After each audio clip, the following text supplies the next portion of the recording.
Hello इन shalom everyone. मैं हूं pastor doctor Neetu P Chaudhary और आज मैं बात करने जा रही हूं कि कैसे एक मां की प्रार्थनाएं उसके बच्चे के जीवन को बदल सकती हैं। अगर आप ये सोच रहे हैं कि आप प्रार्थनाएं तो करते हैं लेकिन फिर भी सुधार क्यों नहीं आता, तो इस मैसेज को जरूर ध्यान से सुनिएगा, क्योंकि आज के इस संदेश में आपको पावरफुल चीजें पता लगने वाली हैं जिनसे आपके बच्चे की जिंदगी आप प्रार्थनाओं के साथ बदल सकते हैं। बहुत सारी माओं की हमारे पास प्रेयर रिक्वेस्ट आती हैं और वो इसी बात को कहती हैं कि बच्चे की स्टबननेस, बच्चे की एरोगेंस, बच्चे का गंदा बिहेवियर, बच्चे का माँ बाप के प्रति जो गलत रवैया है उसकी वजह से पेरेंट्स को बहुत ही ठेस पहुंचती है। लेकिन आज जिन बातों को मैं शेयर करूंगी उन्हें आप प्लीज लिख लीजिए और उन्हें नोट करके उसे अप्लाई कीजिएगा, ताकि आप देख सके अपने बच्चों की लाइफ में एक अच्छे बदलाव को, एक अच्छे सुखद सुधार को। आमीन। देखिए, मैं सबसे पहले आपके साथ बात करूंगी हन्ना की लाइफ की। बहुत सारी माएं हैं जो कि बाइबल में जिनके बारे में जिक्र किया गया है, लेकिन हन्ना एक ऐसी औरत है जो पर्टिकुलरली आज मैं आपके साथ शेयर करूंगी कि जब वो बांझ थी तब भी वो परमेश्वर के सामने आके रोती थी, दुहाइयां देती थी, प्रभु के सामने उसकी आवाज नहीं निकलती थी। उसका दिल का दर्द इतना बड़ा हुआ होता था कि वो प्रभु के सामने सिर्फ और सिर्फ अपने दिल का हाल ही बयां कर पाती थी अपने आंसुओं के साथ। और उसके बाद भी जब उसके घर प्रभु ने आशीष दी और शमूएल नाम का बच्चा हुआ, तो उसने प्रभु को वायदे के अनुसार डेडिकेट कर दिया। और हम देखते हैं कि एली जो परमेश्वर का दास था, उसकी रहनुमाई में वो बच्चा बढ़ता चला गया। लेकिन क्या हन्ना ने प्रार्थनाएं करनी छोड़ दी? जी नहीं, हन्ना ने प्रार्थनाएं करनी नहीं छोड़ी। अब ऐसा क्या था जो एली के बेटों में नहीं था और हन्ना के बेटे शमूएल में था, जबकि वातावरण सेम था, सिखाने वाला बाप या आत्मिक बाप सेम था, परमेश्वर की हजूरी उस जगह पर सेम थी। लेकिन ऐसा क्या था कि एली के जो लड़के थे वो गलत निकले, लेकिन शमूएल जो है वो बढ़ता गया और परमेश्वर उसे एक पावरफुल तरीके से इस्तेमाल करते हैं। देखिए, जब हम बात करते हैं, मेरे साथ निकाल लीजिए पहला शमूएल उसका 2nd चैप्टर और उसकी जब 18 आयत से 18 आयत से पढ़ते हैं तो यहां पर लिखा है, परंतु शमूएल जो बालक था सनी का एपोद पहने हुए यहोवा के सामने सेवा टहल किया करता था, और उसकी माता हर साल उसके लिए एक छोटा सा बागा बनाकर जब अपने पति के साथ हर साल की मेल बलि चढ़ाने आती थी तब बागे को उसके पास लाया करती थी। एली ने एल्काना और उसकी पत्नी को आशीर्वाद देकर कहा, यहोवा इस बालक के बदले जो उसको अर्पण किया गया है तुझको इस पत्नी से वंश दे। तब वह अपने यहाँ से चला गया। यहोवा ने हन्ना की सुधि ली और वह गर्भवती हुई और उसके 3 बेटे और 2 बेटियां उत्पन्न हुई, और बालक शमूएल यहोवा के संग रहता हुआ बढ़ता गया। देखिए, बालक शमूएल क्या करता गया? प्रभु यहोवा के संग बढ़ता हुआ अपनी जिंदगी में, अपने डील डॉल में भी बढ़ता गया और प्रभु के कामों में भी बढ़ता गया। अब ऐसा क्या था यहाँ पर, जब हन्ना हर साल इस बच्चे के लिए वो कपड़ा, वो बागा लेकर आती थी, तो ऐसा नहीं होता होगा कि वो अपने बच्चे के बारे में पूरा साल सोचती नहीं होगी। उस बच्चे का कितना डील डॉल है उसके हिसाब से वो कपड़ा बनाकर लाती होगी। दैट मीन्स कि एक माँ के दिल के अनुसार वो जानती होगी कि अब उसका बच्चा कितना बड़ा हो गया होगा, जबकि वो उसकी आंखों के सामने भी नहीं था।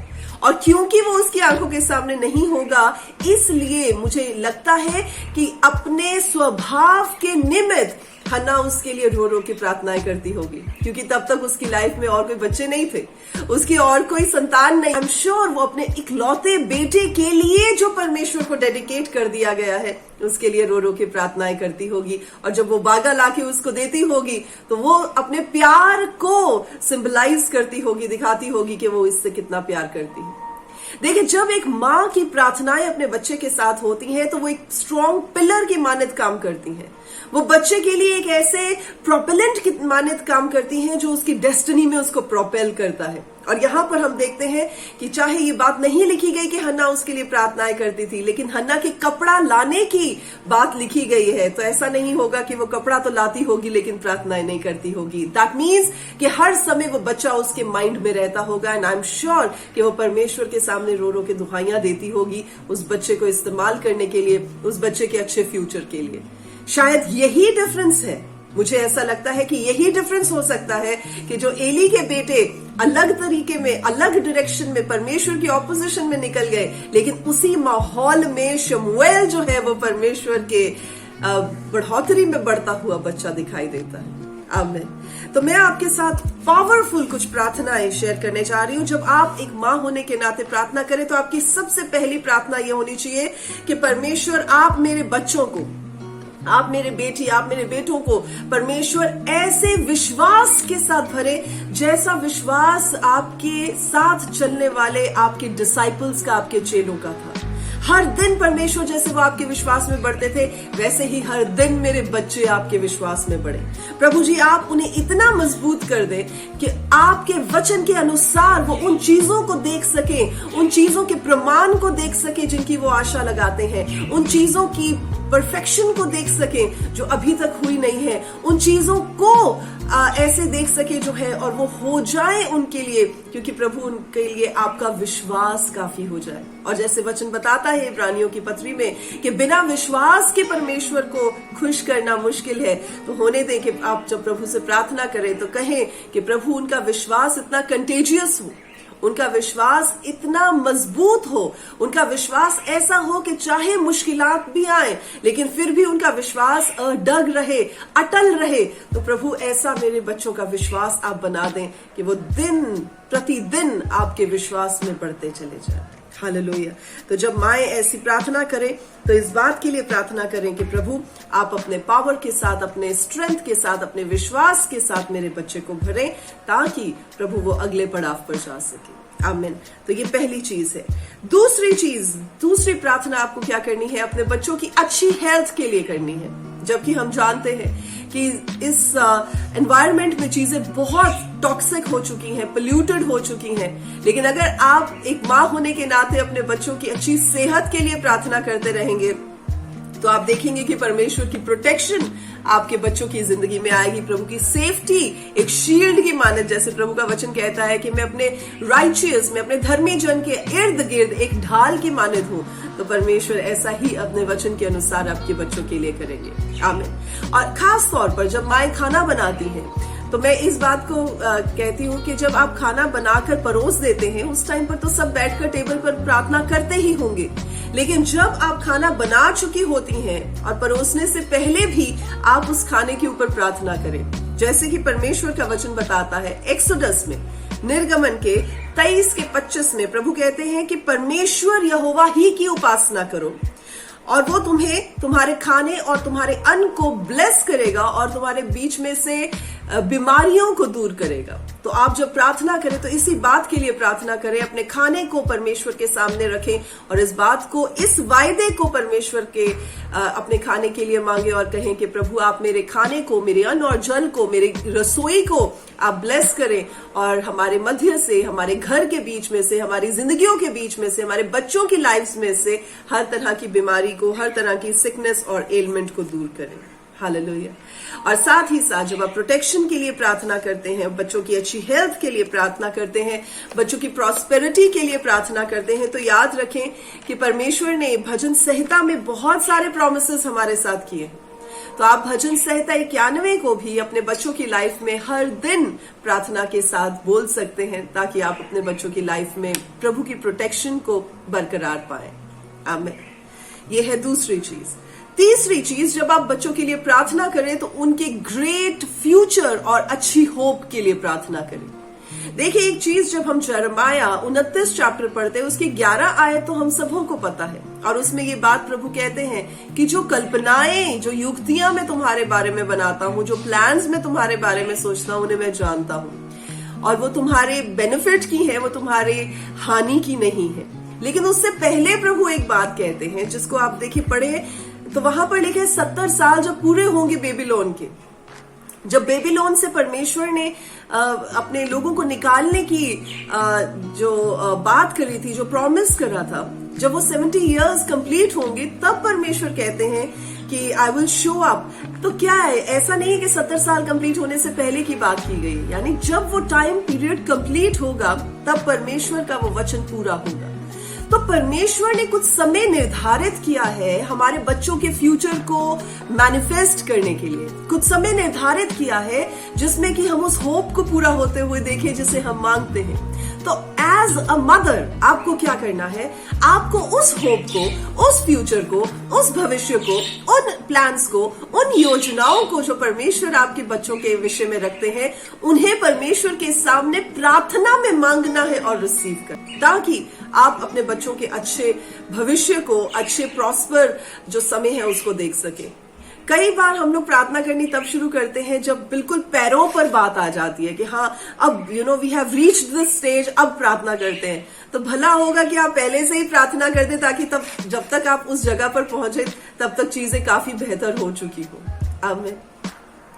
तो ये बात है। एक चीज और जो मैं बताना चाहती हूँ, देखिए हर जनरेशन में बहुत गैप होता है, बहुत सारी ऐसी बातें होती है जो बच्चे माँ बाप की नहीं समझ पाते, माँ बाप बच्चों के बारे में नहीं समझ पाते। सो एक कम्युनिकेशन गैप, एक जनरेशनल गैप होता है जिसे कई बार फिल करना मुश्किल होता है। तो एक माँ होने के नाते आपकी ये भी प्रार्थना होनी चाहिए कि प्रभु आप इस गैप में आकर खड़े हो जाए, आपकी अकल इस गैप में आए ताकि मैं प्रभु उस अकल के द्वारा जो आप मुझे देते हैं मैं उसके साथ एक अच्छी पेरेंट बन सकूं, हम एक अच्छे अपने बच्चे के लिए जो एग्जाम्पल सेट कर सके। So you have to ask God कि प्रभु जी आप उन चीजों को जिन्हें मैं फिल नहीं कर सकता, मैं पूरा नहीं कर सकती, उन चीजों को प्रभु जी आप आकर कंप्लीट करें ताकि मेरा बच्चा अपने अच्छे फ्यूचर को आपके विश्वास में होकर देख पाए। आमीन। यह है तीसरी चीज। चौथी चीज, अगेन ऐसी चीज जो आप प्रार्थना आपको करनी बहुत इंपॉर्टेंट है, वो ये है कि अपने बच्चों के लिए एक स्ट्रॉन्ग डिजायर को मांगे कि परमेश्वर आपके वचन के लिए वो इतना स्ट्रॉन्गली फील करें कि आपको एज पेरेंट्स होने के नाते उन्हें धक्का नहीं लगाना पड़े कि ओ प्रार्थना कर, ओ वचन पढ़, ओ प्रभु का वचन ऐसा उनकी रगों में दौड़ना चाहिए। जैसे यहोशू को परमेश्वर, यहोशू की किताब में देखिए लिखा है 1:8 में जब बात करते हैं कि प्रभु कहते हैं कि ये व्यवस्था की जो लॉ की किताब है, शरीयत की ये किताब तेरी आंखों से ओझल ना होने पाए, इसकी बातें तेरे मुंह से दूर ना होने पाए, जो कुछ भी तू करे इसके हिसाब से करे, इसके ऊपर दिन रात मनन करे और जो कुछ इसमें लिखा है उसके हिसाब से चलेगा तो प्रभु कहते हैं मैं तुझे सक्सेसफुल करूंगा। सो ये चीजें कब होती हैं, आप और मैं अपने बच्चों को धक्के से नहीं करवा सकते। ये कब होता है, जब वो डिजायर उनके अंदर पैदा हो। और वो डिजायर कैसे पैदा होगी, जब परमेश्वर हम पर अनुग्रह करेंगे हमारी प्रार्थनाओं को सुनकर। आमीन। सो इसलिए आप जरूर प्रार्थना करें और प्रभु को कहेंगे प्रभु जी मेरा बच्चा, जैसे वचन में लिखा है, जब आप भजन संहिता 27 पढ़ते हैं तो वहां पर लिखा है कि एक ही वर मैंने यहोवा परमेश्वर से मांगा, और वो ये है कि मैं परमेश्वर के भवन में बैठा रहूं और प्रभु की मनोहरता पर अपना ध्यान लगाकर रहूं। तो क्या मांगा, एक डिजायर। और डिजायर कैसे आती है, वचन बताता है डिजायर्स को देने वाला और डिजायर्स को पूरा करने वाला सिर्फ परमेश्वर है। तो आपको क्या करना है, आपको अपने बच्चे के लिए उस डिजायर को मांगना है कि प्रभु जी उसे आपके वचन की लॉ लग जाए, उसे आपके वचन की लत लग जाए। देखिए अगर लत लगने की, एडिक्शन की बात करें तो आजकल टीवी की, आजकल वीडियो गेम्स की, आजकल फोन्स की, मोबाइल पर अलग अलग तरह के वीडियोस की बच्चों को लत लगी हुई है, मोस्ट ऑफ द चिल्ड्रन। और अगर आप सर्वे के अनुसार देखें तो इंडिया की ही अगर बात की जाए तो एक सर्वे आया था टाइम्स ऑफ इंडिया में जिसमें ऐसा लिखा था कि 90% of the youth of India, यानी 90% जो यूथ है इंडिया का वो डिसओरिएंटेड है। और वो क्यों डिसओरिएंटेड है, क्योंकि वर्चुअल वर्ल्ड है उसमें इतना ज्यादा धंसा हुआ है। So 90% is a huge number to cope up with. तो इसलिए हमें क्या चाहिए, जिस काम को हम नहीं कर सकते हम परमेश्वर के सामने प्रार्थना में रखें कि प्रभु आप मेरे बच्चे को डिजायर दें ताकि वो वचन में मजबूत होता चला जाए। आमीन। अगली जो चीज है, जो अगला प्रार्थना का विषय है, वो क्या करना चाहिए कि हमें ये प्रार्थना करनी है कि प्रभु जी हमारा बच्चा जान सके, वो इस बात को मान सके और समझ सके कि वो आप में कौन है और आप उनके लिए क्या मायने रखते हैं। सो कि वो जाने कि हु दे आर, वो कौन है, आप में वो कौन है और आप उनके लिए क्या है। सो इस बात को वो जान सकें। एंड माय डियर फ्रेंड्स, जब तक परमेश्वर उनके साथ एक पर्सनल एनकाउंटर नहीं करेंगे अपनी प्रेजेंस के साथ, जब तक परमेश्वर उनके साथ रूबरू नहीं होंगे, बात नहीं करेंगे, तब तक वो समझ नहीं पाएंगे कि मैं और आप एज मदर्स क्या समझते हैं या फील करते हैं। सो इट इज इम्पोर्टेंट कि हम अपने बच्चों के लिए प्रार्थना करें कि प्रभु जी वो आप में अपनी आइडेंटिटी को पा सकें, ताकि आगे जाके बच्चों के लिए प्रॉब्लम्स ना हो, ताकि आगे जाके वो कंपैरिजन का, जेलसी का, हेट्रेड का शिकार ना हो।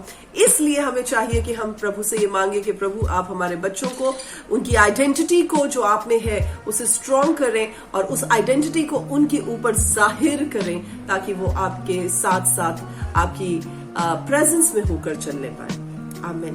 और हमें ये बात याद रखनी है कि परमेश्वर ने हमें और हमारे घरानों को इसलिए चुना है ताकि हम प्रभु की महिमा कर सकें। आमीन। और एक चीज और, जब हम प्रार्थना करें तो इस बात के लिए भी प्रार्थना करें कि प्रभु हमारे बच्चे डर की बजाय फेथ में ऑपरेट करें, फियर की बजाय फेथ में बढ़े, ताकि परमेश्वर वो आपके वचनों में चलते रहे, क्योंकि आपका वचन कहता है कि आपने हमें डर का, भय का आत्मा नहीं दिया है, लेकिन आपने हमें प्यार का, संयम का, सेल्फ कंट्रोल का और साउंड माइंड का आत्मा दिया है। आमीन। तो इस बात के लिए भी आप प्रार्थना करें और इस बात को भी देखें कि हम एज मदर्स बच्चों के लिए एक बहुत बड़ा जो एग्जाम्पल है, तो जैसी हमारी लाइफ होगी, जैसा हमारा रहना सहना होगा, जैसे हम अपने आप को घर में कंडक्ट करते हैं, आई एम श्योर उसकी छाप हमारे घर के बाकी लोगों के ऊपर भी पड़ेगी। और जब हम अपने बच्चों के लिए प्रार्थना करेंगे तो इन प्रार्थनाओं के साथ उनकी जिंदगी जरूर बदलेगी, प्रभु यीशु के नाम में। आमीन। तो आज मेरी आपके लिए यही प्रार्थना है कि जैसे परमेश्वर का वचन कहता है ज़बूरों में, भजन संहिता 34 के 5 में, कि परमेश्वर की ओर जिसने ताका वो परमेश्वर से ज्योति पाता है और उसका मुंह कभी भी लज्जित नहीं होता, वो कभी शर्मिंदा नहीं किया जाता। तो जब आप अपने बच्चों के लिए इन प्रार्थनाओं को करें तो आप देखने पाए कि परमेश्वर आपको शर्मिंदा नहीं होने देंगे और आपकी प्रार्थनाओं का जवाब परमेश्वर आमीन में देंगे, ताकि आप अपने बच्चों की जिंदगी में अच्छे बदलाव को, एक अच्छे सुधार को देख सके और समझ सके कि परमेश्वर आपकी प्रार्थनाओं को सुनते हैं और पूरा करते हैं। आप अपने प्रेयर रिक्वेस्ट को या अपनी क्वेरीज को हमारे व्हाट्सएप नंबर पर भेज सकते हैं। आपके लिए सारी डिटेल्स हमारे डिस्क्रिप्शन बॉक्स पे है। और एक मैंने और भी वीडियो बनाई थी कुछ समय पहले, जिसमें था कि माएं इतना बिजी होने के बावजूद भी स्पिरिचुअली ग्रो कर सकती हैं, तो इसका भी डिस्क्रिप्शन में हम लिंक डाल देंगे, तो आप जरूर इस वीडियो को भी देखिएगा। बहुत सारे लोगों ने उस समय भी बहुत ब्लेसिंग पाई थी इस वचन से, तो आप भी अगर आपने नहीं देखा तो जरूर इस वीडियो को भी देखिएगा और इससे भी अपनी आशीष को पाइएगा। आज के लिए इतना ही। परमेश्वर आपको आशीष दे। God bless you.